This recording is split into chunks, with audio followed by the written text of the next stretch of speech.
Mas em meio a esse tumulto todo, em meio a esse momento difícil, em meio a essa semana complicada, com anúncio de muitas mortes, de muitos casos novos de Covid, de pessoas que pegaram essa doença, a gente optou aqui, eu e a produção do programa, nós optamos por terminar um pouco mais suave a nossa sexta-feira aqui no Master News. Optamos por terminar falando sobre poesia, para acalentar um pouco o nosso coração. E a gente escolheu aqui a dedo aquele que poderia trazer para a gente esse momento ímpar, esse momento bacana, que é Ranieri Dantas de Abrantes. Ranieri, muito obrigado por ter aceito o nosso convite, de ter vindo numa sexta-feira, às 7 horas da noite, começar um bate-papo para daqui a pouco iniciar aí a sua vida com a sua família. Obrigado por ter vindo, viu? Eu estou vendo aqui que o Ranieri trouxe uma coleção bastante vultosa aqui das suas publicações. E a minha primeira pergunta para ele vai ser essa. Quantos livros de poesia já publicados? Boa noite. Meu poema fala de saudade colhido no jardim do coração e me pegou assim de supetão em versos desta minha meia-idade. É puro e frutifica na verdade, regado pedacinho a pedacinho, e me furando como um fino espinho, estava em um dos bolsos esquecido, e antes que proclamasse envelhecido, tirei-o do aconchego do seu ninho. Me apresentar para você, Aldo, primeiramente. Um aprendiz no cordel. No cordel. É uma alegria estar aqui com você. Alegria nossa. Com o João Anderson, aqui na TV Master. Essa casa que me acolhe muito bem, sempre eu sou chamado para externar um pouco de leveza nessa cena tão grotesca que a sociedade mundial está passando. E alegria, parabenizar a TV Master pela sua contratação, uma contratação literalmente de peso. Muito obrigado. E eu fico muito feliz que a Master está realmente com um cast muito forte de apresentadores na sua casa. Respondendo objetivamente a sua pergunta, eu sou filho de poetisa. Você é de Souza, né? Eu sou de Souza, da cidade de Sorriso, que hoje, inclusive, já manda um beijo carinhoso a Souza, completando 166 então, anos hoje, olha de que emancipação bacana. política. Olha que bacana. A minha cidade de Sorriso hoje está aniversariando. Parabéns aí à cidade de Souza. Isso, e eu estou aqui no seu programa justamente para prestar também essa homenagem a Souza. E eu venho desse berço dos Abrantes, lá de Souza, e minha mãe, a poetisa Clemeilda Dantas, do Rio Grande do Norte, e o meu tio Orilo Dantas também, eu venho desse berço poético. E fazer poesia para mim é correr águas nas veias. E eu tenho uma produção poética desde os 14 anos de idade que eu escrevo, e notadamente tenho me dedicado muito às letras, à poesia, né? aos sonetos, e mais recentemente ao cordel, né? O cordel que está me encantando também. E eu tenho algumas coletâneas que eu participei, coletâneas que estão aqui, coletâneas nacionais, e até uma coletânea internacional, né, pela Chiado, que é uma editora de Portugal, que me contactou e pediu um poema meu, está lá numa coletânea com grandes poetas do mundo inteiro. E eu tenho um livro aqui que já foi lançado aqui na TV Master, Jardim de Amores, né, que aqui eu faço um preito de gratidão a João Pessoa, que é a cidade que me deu régua e compasso. Eu vim do sertão em 1970 com mais 12 irmãos, e João Pessoa me deu régua e compasso, e me acolheu tão bem. E João Pessoa, você sabe, que é a capital de todos nós, né? Não existem estrangeiros na cidade de João Pessoa. Isso aí é verdade. Isso aí é verdade. Agora, por que um aprendiz no cordel? Um aprendiz no cordel, Aldo, porque eu sou um poeta, notadamente, de versos livres, né? Minha poética é uma poética mais livre, mais solta. E o cordel, ele tem uma série de exigências. Por exemplo, ele exige uma métrica perfeita, ele exige uma rima perfeita, né? Uma oração perfeita, né? E esse cordel, ele foi lançado porque eu fui convidado pelos poetas da Academia de Cordel do Vale do Paraíba para adentrar nos quadros da academia. E eu quis fazer como gratidão, lançar um cordel. Então eu achei por bem colocar um aprendiz do cordel, porque eu não tinha esse elan da poesia de cordel. E confesso a você que estou muito encantado, né? É uma poesia que realmente me pegou assim pelo braço e da qual eu não solto mais. Tenho trabalhos já publicados aqui, né? Como você vai puxar ainda a conversa aí sobre cordel. E o aprendiz do cordel por isso, e por entender também, Aldo, que nós somos sempre aprendizes. Eu sou professor por formação, professor de História, formado pela Universidade Federal da Paraíba, e sou professor concursado da rede pública estadual. E como professor eu digo para os meus alunos, olha, eu sou um aprendiz. Todos os dias eu aprendo algo com vocês, entrando e saindo das salas de aula. Então a gente tem que ter um pouco de humildade para saber que o saber tem que ser multiplicado e dividido. Isso é verdade. Agora, para falar em cordel, você lançou esse cordel aqui de um rapaz muito, mais ou menos famoso, né? Um rapaz conhecido como Sivuca, nosso grande Sivuca. E você disse o seguinte, Sivuca, o filho de Itabaiana. O filho de Por que você fez essa homenagem ao nosso Sivuca? Claro que ele é digno de toda e qualquer homenagem. Claro. Sivuca é Sivuca. Claro. Né? Esse Sivuca, o filho de Itabaiana, na verdade é uma homenagem a um grande músico, musicista, virtuose brasileiro e mundial. Né?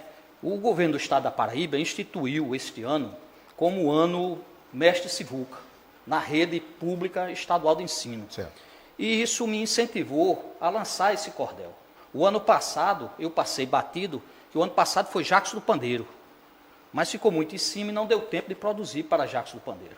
Então, esse ano eu comecei uma produção para Sivuca, e para minha alegria, este cordel está sendo já utilizado em algumas escolas da rede pública estadual, já para beneficiar os alunos com um conhecimento cultural de uma prata da casa. Isso é muito importante. Né? E esse cordel também ele participou de um concurso nacional com vários poetas do Brasil também, foi classificado entre vários poetas. Participei também dele de uma live muito bacana de uma TV do Ceará, que foi compartilhada também, e o retorno que ele está me dando é muito prazeroso. Né? E Sivuca dispensa apresentações. Qualquer apresentação, é verdade. Agora tem uma parte aqui que eu achei muito bacana. Ele diz o seguinte no Sivuca, o filho de Itabaiana. Sivuca foi sanfoneiro e dedilhava bonito. Sua vida dá roteiro para o popular e erudito. Era artista por inteiro do mais alto gabarito. Sem dúvida, é Sivuca. É o nosso Sivuca, Sivuca, né? E eu tenho uma relação boa também com Itabaiana, porque tenho amigos lá de Itabaiana, da cidade de Itabaiana, né? Conheço, tem pessoas de lá, queridas demais, poetas da Academia de Cordel do Vale do Paraíba. A Academia de Cordel do Vale do Paraíba, na verdade, nasceu em Itabaiana no ano de 2015, foi criada em Itabaiana. Né? Então, muitos poetas de Itabaiana, né, comporam logo essa iniciativa, e hoje a Academia tem 40 cordelistas, homens e mulheres nos seus quadros, né, espraiando poesia por toda a Paraíba e até para outros estados. Eu, particularmente, tive a oportunidade de ser convidado para abrir um restaurante em Boa Viagem, em Recife, eu e Marconi Araújo. Né? Fomos convidados pela São Brás, né?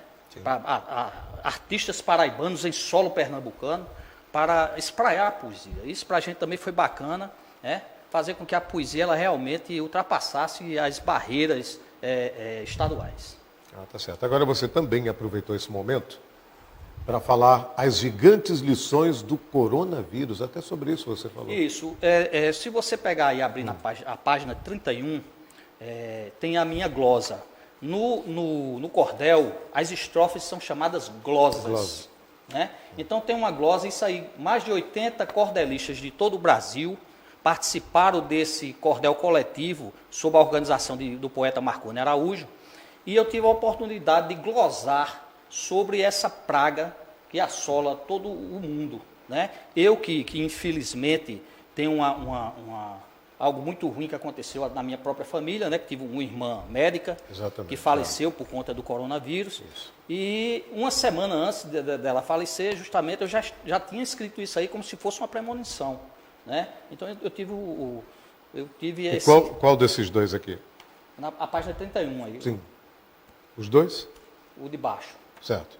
E diz mais ou menos assim: choramos eu e minha poesia, neste momento de uma grande dor, mas juntos faremos deste nosso amor caudaloso mar de fé e harmonia.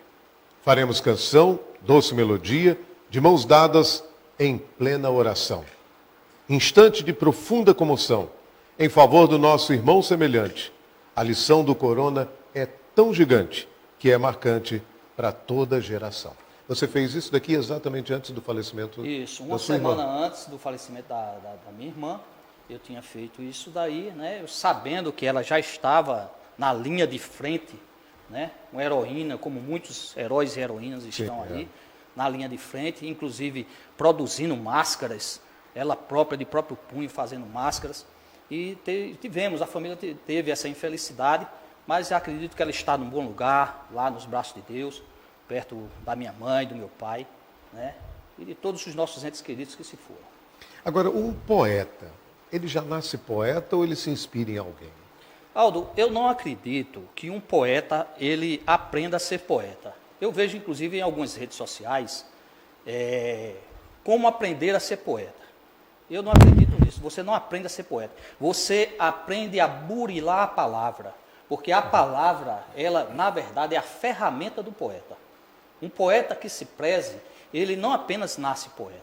Ele estuda, ele trabalha a palavra, né? É uma erudição muito grande. Até o poeta popular, um Patativa do Assaré, por exemplo, né? Um poeta analfabeto, mas ele teve que oralmente estudar os clássicos para poder sair a poesia dele, né? Então você trabalha a palavra, e a palavra trabalhada não é apenas uma palavra escrita, é também oralizada, porque a nossa tradição é a tradição oral, né?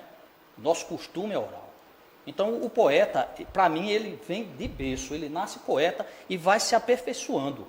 Como jogador de futebol, né? Nasce jogador de futebol, ninguém aprende a jogar bola, não é verdade? A pessoa já nasce o craque. Já nasce sabendo, exato. Já nasce sabendo. Exato. Já Você, tá nele. você percebe com alguns sinais que a vida lhe dá, qual é o caminho que você deve seguir. Por exemplo, você hoje tem a sua profissão, certamente, quando você era mais jovem, alguém disse, olha, vai fazer direito, vai fazer medicina, pensando sempre na questão econômica, não é?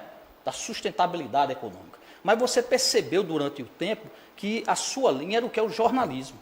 Então você não veio de graça, você não está aí hoje de graça, eu acredito nisso. Então o poeta, ele é um poeta porque ele está aqui bafejado pelos céus.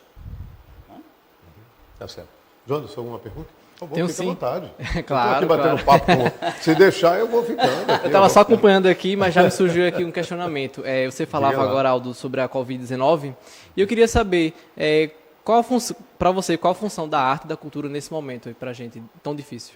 A função da arte é muito importante, Jonas, porque você veja, por exemplo, num momento desses em que as pessoas estão realmente presas em suas casas, a arte faz com que você tenha um pouco de leveza, né? Como este programa de hoje, por exemplo. Você vê, por exemplo, pessoas que tocam violino, violoncelo, né? Os artistas fazendo lives, as pessoas em casa, né? Até presencialmente mesmo, algumas pessoas em condomínios fechados, né? Convidam os artistas. E a poesia, por exemplo, dá essa leveza, a poesia, a música, né? A arte de um modo geral, né? Porque é um bafejo para a alma. Né? Nós precisamos de mais arte, de mais cultura. Né? Nós estamos muito carentes de cultura. Hoje em dia as pessoas estão muito... existe uma dicotomia muito grande, uma polarização muito grande no país do ponto de vista da política. Né? A política hoje está dominando todas as rodas, todos os assuntos. Não é? E até quem não tem nada a ver com isso está sendo incorporado. Porque, adentrando um pouco nessa questão da política, Aldo, eu sou professor de História, e eu digo que, olha, fora do espectro bolsonarista, fora do espectro lulista, existem pessoas inteligentes. Não é possível que a vida brasileira fique nessa gangorra. Então é importante você abrir o leque e ter uma visão holística das coisas. E a política precisa disso. E a cultura e a poesia precisam da boa política. Né? Nós hoje no Brasil, vocês sabem disso, estamos aí carentes de um bom ministro da cultura. O ministro da cultura hoje é porque segue determinada linha ideológica. Isso não pode. Que é, na verdade, uma secretaria hoje. É né? uma secretaria, isso não pode ser. Cultura não é brincadeira. Né? É uma brincadeira, porém é uma brincadeira séria. É uma brincadeira séria. Né? Porque cultura, ela não é só a coisa do lirismo. A cultura, a poesia, por exemplo. A poesia hoje ela é uma cadeia produtiva. É incorporada, por exemplo, ao turismo. Não se pode dissociar, por exemplo, a cultura do turismo. Ruth Avelino ontem esteve aqui, eu assisti, né? Uma entrevista muito interessante. E eu costumo dizer que, olha, é preciso que os meios turísticos também absorvam a cultura, tá certo? Para fazer com que a coisa ande realmente daqui para diante. Tá certo. Agora, você foi também, você editou um jornal com o nome Augusto dos Anjos. Isso. Que ideia? De onde surgiu essa ideia? A ideia é porque, Aldo, eu sou professor concursado da Rede Pública Estadual, da Escola Técnica Estadual Papa Paulo VI em Cruz das Armas. E eu, por um problema na minha visão, eu fiz uma cirurgia e tive a infelicidade de perder um dos olhos. Né? Uhum. E eu fui readaptado. E o professor readaptado, eu costumo dizer que o professor readaptado não é um professor encostado. E pela legislação, o professor readaptado ele tem que ter um projeto. Ele não pode ficar numa biblioteca sem fazer nada. Então eu tive a ideia de formular junto aos alunos o jornal poético Augusto dos Anjos, que na verdade é direcionado para eles. Eu sou apenas um mediador. Eu dou o exemplo, eu mostro como é que se constrói a poesia, aquela questão que eu falei, de trabalhar a palavra, porque você vê na rede pública estadual, nas periferias, por exemplo, tem muitos poetas. A gente precisa quebrar esse nichozinho aqui do caldeirão, a panelinha que existe na Paraíba. Eu vou falar na Paraíba, né? Dos poetas de sempre, das poetisas de sempre. E os alunos da rede pública, eu falo da rede pública porque são alunos carentes, então eles são grandes poetas. E eu tive essa ideia de formular esse jornal. Com relação, você falou sobre o cordel também, e eu queria falar sobre essa relação histórica do cordel. Você acha que ele vem sendo esquecido, o cordel? Não vem? Muito pelo contrário. O cordel, hoje, ele está sendo lembrado e muito bem lembrado, inclusive com as novas plataformas, as novas mídias, né, internet e etc. O cordel hoje, agora, ele está com uma nova roupagem.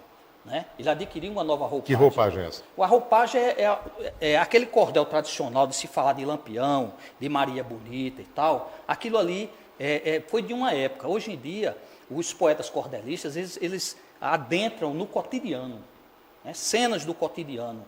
Por exemplo, você viu do coronavírus. Né? Nós temos um cordel, por exemplo, falando de Brumadinho, de Mariana e Brumadinho. Né? Falamos de amor também. Né? O cordel ele tem essa ampla perspectiva, né? Trabalhos acadêmicos de doutorado com o cordel, mestrado. Né? As pessoas estão se interessando pelo cordel. Então, hoje, o cordel está muito bem fomentado, do ponto de vista de produção poética. Porém, deixa a desejar justamente o investimento público e privado, né, junto ao cordel e à poesia e à cultura como um todo. Porque a cultura, historicamente, ela serve para enaltecer os governantes. Antigamente, na época do Renascimento, os artistas pintavam os reis, né, as rainhas e tal, e estava lá e eles não assinavam nenhum nome. Né? Porque o que interessava era a figura. E isso aí, de certa forma, ainda o artista fica um pouco à parte, Aldo. Um pouco à parte. Porque quando alguém quer alguma coisa assim por exemplo, para enaltecer uma figura, chama um poeta, chama um artista plástico, chama um pintor, mas realmente não valoriza efetivamente essa categoria. Né? Efetivamente, existe uma demanda reprimida, né? Para que seja atendida pelo público e pelo privado. Você falou agora sobre essa questão de reflexo da realidade através da arte, e me veio um questionamento. Você acha que seria prático colocar essa arte, por exemplo, dentro da periferia, porque a questão de você consome o que você o que você é, praticamente. Então, essa questão de colocar o pessoal da periferia para escrever cordel, para retratar a realidade, para puxar esse público da periferia, você acha que isso teria feito para causar uma inclusão maior? Eu acho que isso é importante e é isso que eu tento fazer justamente com meus alunos, porque são alunos da periferia. Né? Eu acho que as praças são subutilizadas na nossa capital. Vamos falar aqui, eu moro aqui, nós moramos aqui, as praças são subutilizadas. Né? Você veja, por exemplo, na Praça da Paz tem um teatro, um anfiteatro a céu aberto, mas muito pouco utilizado. Né? Então, a juventude... Aliás, esses anfiteatros assim, são muito pouco utilizados. Muito né? pouco utilizados. Por quê? Porque o poder público, ele faz aquela coisa bonita, mas não dá um segmento, ele não dá um segmento à política cultural. Olha, eu fiz, está lá o teatro, usem. E não é assim que funciona. É preciso que você tenha uma sistematização no planejamento. E o artista, ele sente falta disso. Né? E na periferia, a periferia está repleta de jovens poetas, artistas, pintores, né? Chargistas. Eu converso muito com o Regis Charges, né? Que inclusive é a capa desse cordel de Regis. Sim, né? de Sivuca. Regis Soares é que fez isso aí. E eu sou da Torre, o Regis também é da Torre, e a gente fala isso. Né? Tem muita gente, muitos jovens produzindo cultura e da boa. Né? Você vai nos Funcionários 2, você vai em Paratibe, você vai em Mangabeira, você vai ver que existem jovens talentosos. Agora, é preciso que exista alguém para estimular essa produção. Né? E sair, como eu gosto de repetir isso, e sair da panelinha, né? Da panela dos de sempre. Né? Nós temos esse mau costume na Paraíba de enaltecer sempre os de sempre. Mas o novo, de certa forma, ele não consegue um espaço. Né? Eu, particularmente, que sou um pouco conhecido, onde eu vou, eu faço questão de falar desses novos poetas, poetisas, artistas, pintores, né, que eu conheço realmente. E eu acho que é muito interessante que o poder público ele faça alguma coisa nesse sentido, de recuperar a juventude, tirar a juventude das drogas, né, da mesmice do dia a dia, né, para se dedicar a algo produtivo. Muito bem, eu disse quando abrimos esse bloco, íamos falar de poesia. Então eu gostaria que você escolhesse aí um dos seus livros prediletos e nos brindasse com uma belíssima poesia, declamando, evidentemente. Eu estou aqui com Jardim de Amores, né? Jardim de Amores é o meu livro, eu lancei na Fundação Casa José Américo, no ano de 2015, e Jardim de Amores me deu régua e compasso. Jardim de Amores, por que Jardim de Amores? Zé Ramalho canta João Pessoa, Cátia de França canta, Renata Arruda canta, cada um, Santana, cada um dá um nome para João Pessoa.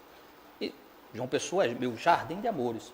E Jardim de Amores, inclusive, eu ganhei uma premiação no Sarau Ranieri Barbosa, de Ronaldo Barbosa. Sim, do nosso amigo Ronaldinho Barbosa. E tive o prazer que você estava lá. Que está sempre ligado aqui com a gente. E você estava, neste dia que eu ganhei a premiação, né? Você era lá o mestre de cerimônia. Exato. E eu com muita alegria declamei. E você até me chamou, citando o nome do meu neto e dos meus filhos, que eu vou declamar agora, que está aqui nesse poema, Jardim de Amores.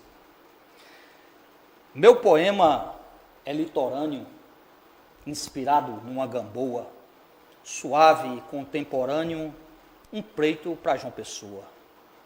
Aldeia do Sanhauá, nascida numa colina, cartão postal para se amar, luz do sol que fascina. Aquarela de fino pintor, maviosa canção de amor, berço de Heitor, Rafael e Marina. Cidade de aromas e cores, terra de muitos sabores, meu canto, Jardim de Amores. Muito bem, eu que é digno de aplauso. Sem digno dúvida de aplauso, nenhuma. com certeza. Ranieri, quantos livros você lançou mesmo? Eu estou já lançado Jardim de Amores. Certo. Coletâneas, várias coletâneas, 10 coletâneas nacionais e uma internacional. Essa internacional veio como? Ela veio de um convite da Chiado, né? Eles saem procurando autores por todo o mundo, né? Uma editora de Portugal, e entraram em contato através do meu e-mail. Conseguiram o meu e-mail e me pediram um poema. E eu coloquei um poema inclusive muito forte, né, que eu fiz, e mandei para eles, e eles colocaram lá e mandaram um exemplar para mim. Infelizmente eu não trouxe o exemplar, Sim, okay. Mas aí eles mandaram um exemplar para mim. É um calhamaço assim, com poetas de todo mundo. né? É um poema muito forte, inclusive. Eu digo assim, quem? Quem ousou fazer a vida triste? Foste tu, nas longas noites de agonia? Foste tu que este anjo esculpiste no amanhecer e numa tarde fria? Lá fora, um silêncio lúgubre no jardim. As árvores balançam ao vento sonolentas. Cá dentro uma chuva fina cai sem fim, em ruas sujas, magras e cinzentas.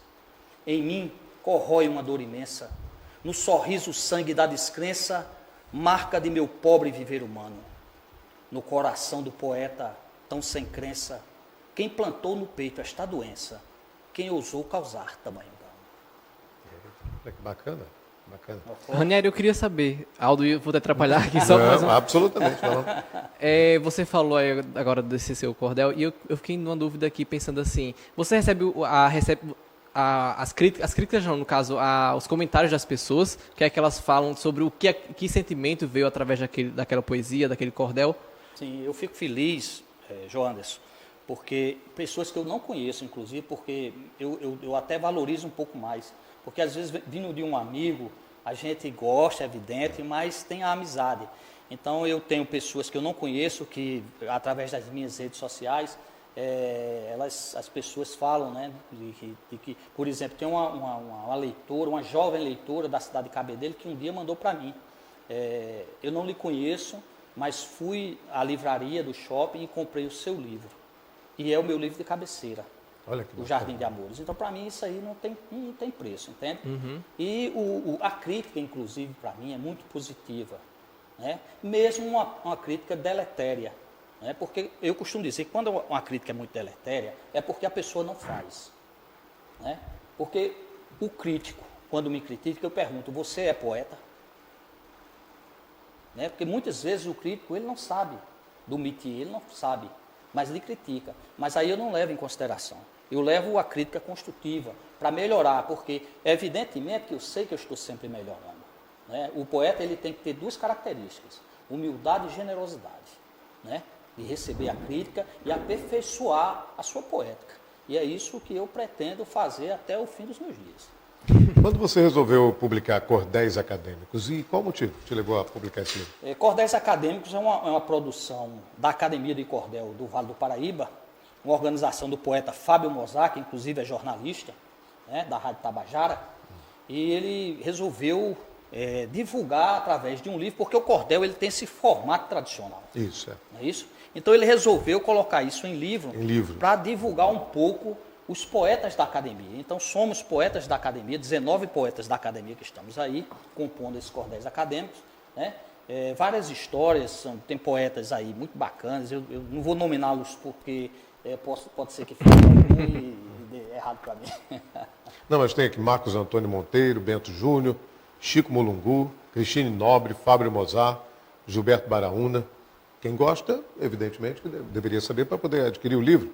J. Lima, Lino Sapo, Manuel Belisário, tem Marconi Araújo, Maurício Lima, Orlando Otávio, Pádua Gorrion, Ranieri Abrantes, Rubens do Vale, Sander Brau, Sander Lee, Tiago Alves e Tiago Monteiro. Está recheado. Está recheado e somos 40 na academia, né? Homens e mulheres. A academia, inclusive, está abrindo agora eleições para o sexo feminino, que realmente existe, quer queira, quer não se deve tapar o sol com a peneira, que existe, historicamente, uma exclusão feminina na história do Brasil. Né? Por mais que você diga que não tenha machismo, que não existe machismo, que não existe preconceito, efetivamente a gente sabe que existe. E a academia está dando o primeiro passo para realmente ter nos seus quadros poetisas, né, cordelistas e poetas de alto gabarito. Nós temos, por exemplo, uma Anne Caroline, né, de Campina Grande, que fez propagandas aí. Temos uma Anerci Venâncio, Claudete Gomes, Juliana Soares, Soledade, etc. Grandes poetisas da academia. Eu queria que você declamasse um desses cordel aqui, pode ser? Você lembra, não? Pode. Abri aqui na tua página, por favor. Você quer que eu recite? Você lembra de cabeça? Vou uma aqui para a gente. Vou fazer uma oração para todos nós que estamos no estúdio. Sensacional, vamos lá. Perfeito.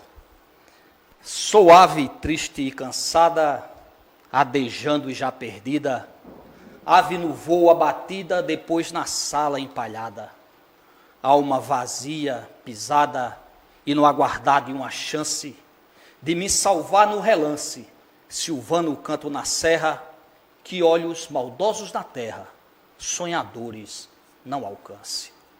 Que olhos maldosos na terra, sonhadores não alcance. E terminamos de forma Não brilhante tem esse forma nosso melhor de bate-papo. terminar a semana. Ranieri, muito obrigado Eu agradeço. pela entrevista, muito obrigado por você ter vindo, aceito o nosso convite. Sucesso sempre. Obrigado. E as portas aqui estão sempre abertas para você. Obrigado, Obrigado, Alma. viu? Obrigado Uma a honra. você, a honra minha, a João Anderson.